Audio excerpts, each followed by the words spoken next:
दुष्यंत और खट्टर बन गए ऐसे पक्के यार। हरियाणा में हो गया फुल भ्रष्टाचार, जनता करे हाहाकार।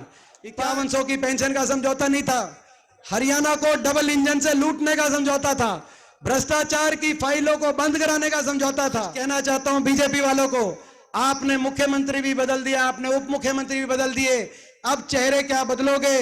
अब तो चुनाव की घोषणा हो चुकी है, अब तो लोग हरियाणा की सरकार ही बदलेंगे। आज मैं इनको कहना चाहता हूं, लेकिन कोई बीजेपी ज्वाइन कर जाए, अगले दिन वो मुकदमे माफ हो जाते हैं, अगले दिन वो मुकदमे माफ हो जाते हैं, ठंडे बस्ते में चले जाते हैं। मगर इस बीच में एक और I party, JJP party, Dushyant Chautala की पार्टी, याद होगा उनका क्या नारा था? बीजेपी को करो जमना पार।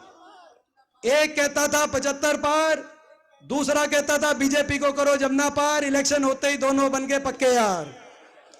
यही बात बनी और दूसरे चरण की आई ऐसी सरकार, दुष्यंत और खट्टर बन गए ऐसे पक्के यार।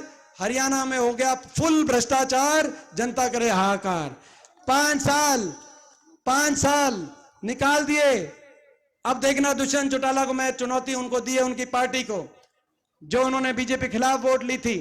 अब मैं उनको आज चुनौती दे रहा हूं कोसली से, दुष्यंत चौटाला जी आप मैदान में आ जाना, आपकी पार्टी आ जाएगी। हरियाणा में 90 सीट हैं, एक किसी सीट से आपकी जमानत नहीं बचेगी। आज हम कहना चाहते हैं, क्योंकि जनता के साथ आपने विश्वासघात कर दिया। इतना बड़ा विश्वास क्या कहा लोगों को कि भाई 5100 बुढ़ापा पेंशन पे समझौता हो गया है, गठबंधन बन गया। मैं पूछना चाहता हूं 5 साल के बाद अपने बड़े बुजुर्गों से, वो 5100 पेंशन किसी की आई या नहीं आई? मैं आपसे पूछना था। 5100 की पेंशन का समझौता नहीं था, हरियाणा को डबल इंजन से लूटने का समझौता था, भ्रष्टाचार की फाइलों को बंद कराने का समझौता था। और हरियाणा में महकमे बांट के आपस में, कौन सा महकमा किसके पास जाएगा, शराब का महकमा किसके पास जाएगा, एक्साइज का किसके पास जाएगा, माइनिंग का महकमा, खनन का महकमा किसके पास जाएगा, आपस में महकमे बांटकर 5 साल तक दोनों डबल इंजन से दोनों ने खाई मोटी मलाई। और अब राम राम करके भाई, दोनों भाई करके राम राम, ये हुआ। अब चेहरे बदल लिए, पता चल गया इनको कि नाराजगी हो गई है। हरियाणा में पिछली बार 3900 वोटों से किस्ता बची थी, इन्होंने गठबंधन की, इस बार लोग नाराज हैं, हर वर्ग के लोग नाराज हैं। हरियाणा का भट्टा बिठा दिया इस सरकार ने, नाराजगी हो गई तो चुनाव से 2 महीने पहले चेहरे बदल दिए। मगर मैं आज कहना चाहता हूं बीजेपी वालों को, आपने मुख्यमंत्री भी बदल दिया, आपने उप मुख्यमंत्री भी बदल दिए, अब चेहरे क्या बदलोगे?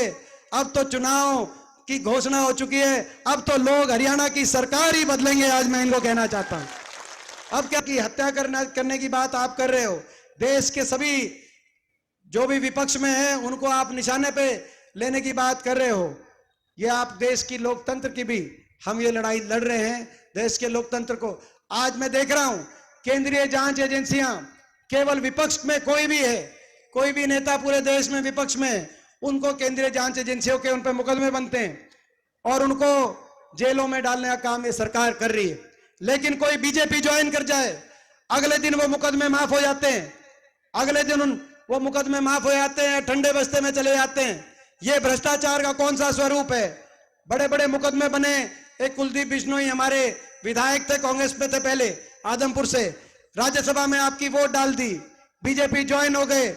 पहले आपकी एजेंसियां कहती थी, ये जो ईडी और आईटी कहती थी कि इनके हजारों करोड़ की इनकी संपत्ति विदेशों में पकड़ी गई है।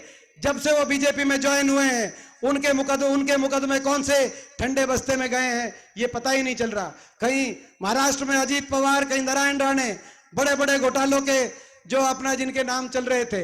लेकिन आपकी जांच एजेंसियां, जांच करानी हो तो आप उनकी जांच कराओ। कोरोना काल में जहां एक दूसरे की मदद करने